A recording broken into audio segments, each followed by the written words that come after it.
Hi guys, it's Finnabair here, and this is the second part of the video about design teams and design team calls.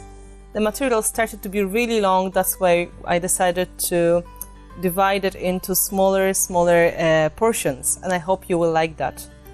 In this video, I want to focus on the proper research to find the best team to apply to and to really check internet before you are going to send your submission. It's really important because your creative path is something which is very personal, and you probably would like to have the best experience ever. So before you are going to be over enthusiastic and apply to this dream team, it's good to do some research. I hope my experience is going to help you with that. Please just enjoy the video.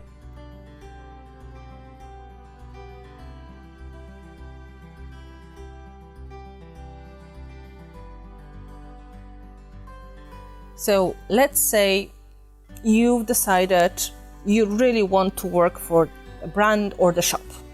You decided that you've got something to say, your projects are nice and they are inspiring for other people. You heard from your friends and online community that they like looking at your projects, they would love to learn more about them. So you have the confidence that working for somebody, offering your skills and your talent to somebody as a team, to be a team member, is something that you would like to do.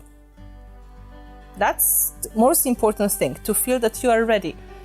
It's very hard to say when it's the right time. Sometimes the best thing is to ask your friends for the opinion. Of course, I suggest asking the right friends. This confidence that you are ready to start is a great moment to look around and decide which brand you are really interested in, or which shop would sell the product that you are interested in.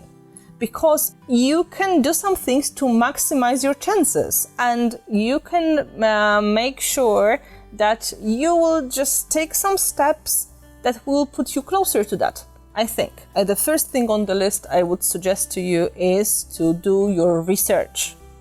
So by research I mean looking at the brand and the current team or the shop, of course, to see what they do so far, what is the style they prefer, what is the style of the project, and what is the style they present on social media, how much they communicate with the customer, what do they provide, are there tutorials, and if yes, what kind? Is it video? Is it just photos step by step? Is it just this project? Do they organize any special events?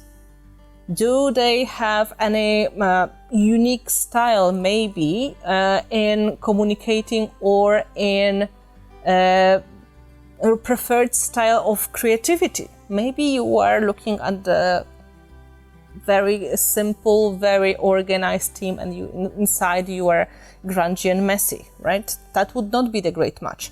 So check what they do, and just honestly check with yourself if you are able to provide similar quality or better quality maybe of the projects and tutorials.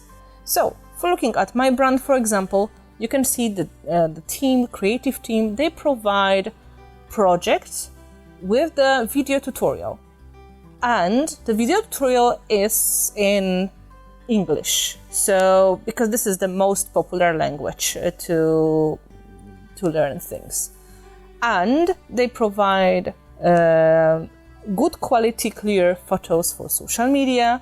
They provide write-up information about the project. They provide the list of the supplies, and they have, of course, exceptional knowledge of the product. So that would give you the idea what kind of requirements you have to meet if you are planning to get to creative team, right? So that will be the first step. Do your research. Then the second important thing is try the product, the shop or the brand is selling before you're going to apply. So first of all, you will know if you like it. Some people, they think, oh, it looks fabulous. Oh my God, these projects are just amazing. I am going to do that. This is my dream. I'm going to do this kind of art. Yes. And then they may realize very quickly this is completely not their cup of tea. They will be very unhappy on that team. Even if they will make it, they will be unhappy. They will really have hard time. There was a team, and I won't mention the name, that I was really having hard time on because they were pushing me towards the things that I was not very comfortable to do. Not because I could not do it, I had the skill, but I didn't enjoy it. And it was really hard for me to stay on that team for long enough.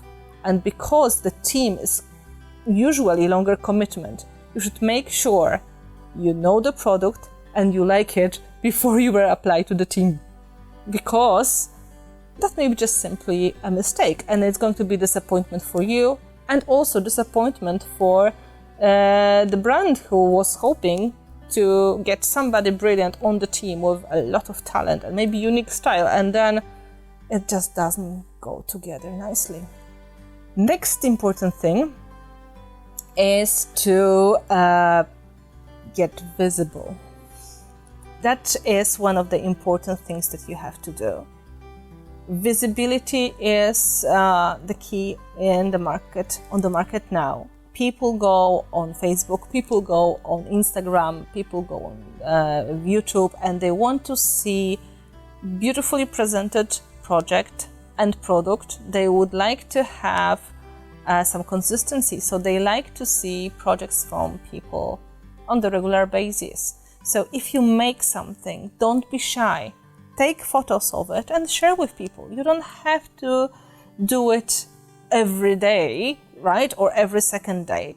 Just whenever you are able to do so, make sure you present it to the world.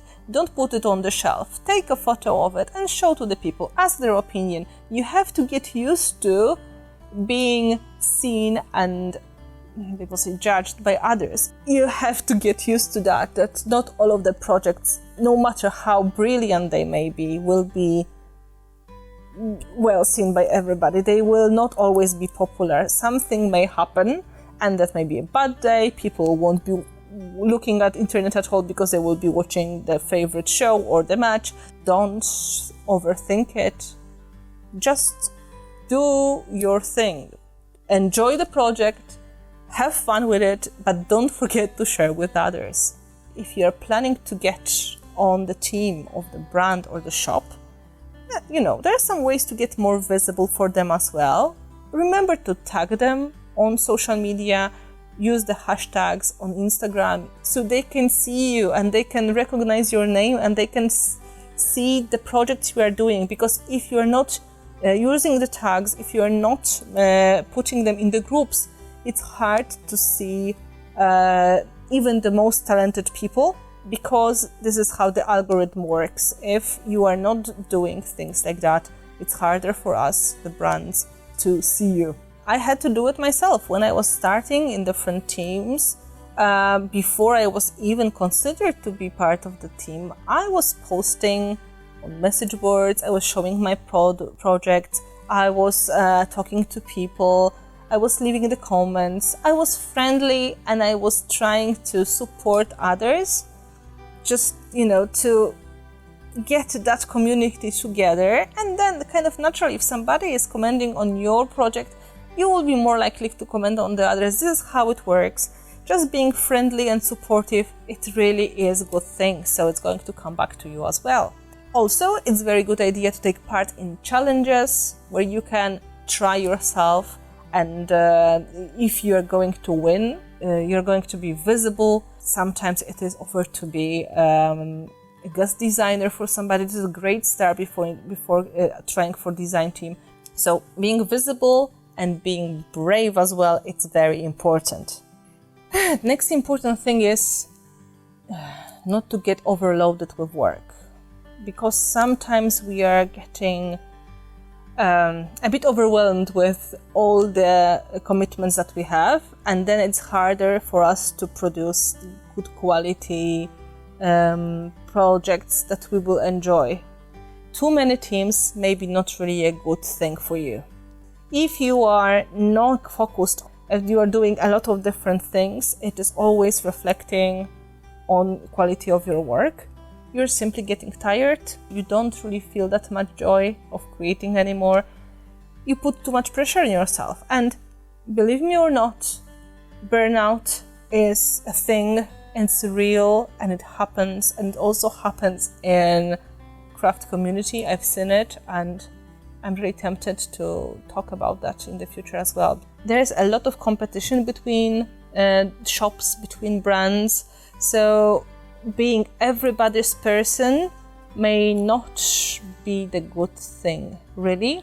They would prefer to have somebody who will be the face of the brand, somebody who will be well recognized and connected to that brand instead of being everywhere. What will be the great way to get ready is also trying to imagine what kind of person they are looking for, right? This is the part of the research. Try to imagine if you fit into that team, if your personality, your style would fit nicely. Maybe you have something to offer that you can see would work perfectly with that range of products, but it's not represented in the team yet. That means it's a very good idea to apply. And this is probably kind of silly thing to say, but believe me, I've been there and I was wondering myself many times, should I do it or not? And I was talking to many wonderful artists, and I literally had to force them to apply because they were thinking they're not good enough, or they are not going to be the flavor that would be interesting for that brand. I was literally pushing them. So please, by all means, remember to apply, because it happens that you get overwhelmed with all this thinking, things are taking over a little bit, life kicks in, and then because you left all that design team call, all that information for the last moment, you may just miss the deadline. Give us a chance to get you on the team. So you are, it's kind of communication. You are telling us that you are interested, right? So if I have to pick my team and your mail is not there, I will never ever know that your biggest dream in your life is to join Finnabair creative team. I think this makes sense, right? Please let me know that you are interested. That really makes a huge difference. Thank you so much for watching. I hope the information I put together for you, they were useful, and they will help you get ready to get on your dream team. And to see the other videos, don't forget to subscribe and to ring the bell. It's going to help a lot. And if you didn't see the first part of the video when I talk about the purpose of creating of the design team, make sure you're going to check it. It's maybe very important as well.